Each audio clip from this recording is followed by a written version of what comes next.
when letters contended for creation. The alphabet and the beginning.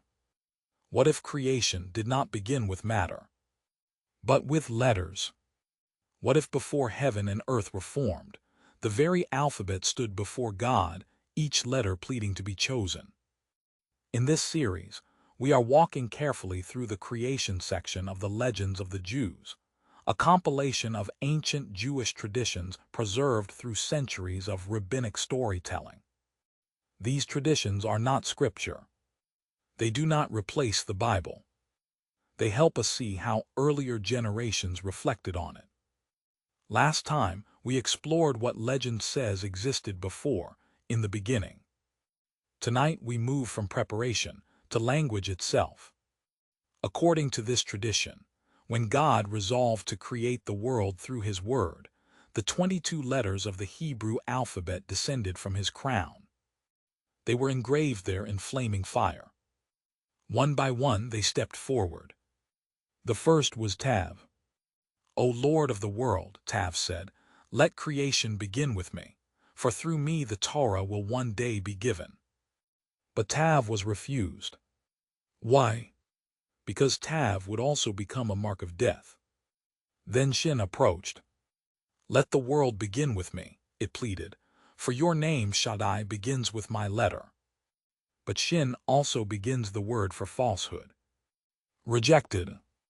Resh came forward. It begins Rahim, merciful. But it also begins Rasha, wicked. Rejected.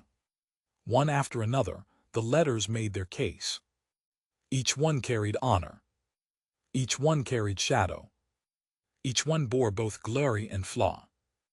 Even Yod, associated with the divine name, was set aside, because it also begins the phrase for the evil inclination. The pattern is unmistakable. No letter could represent creation without also carrying the tension of human corruption. Creation would not begin with perfection. It would begin with something else.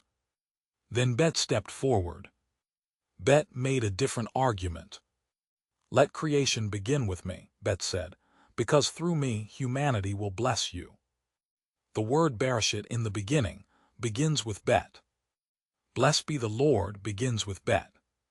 And God chose Bet.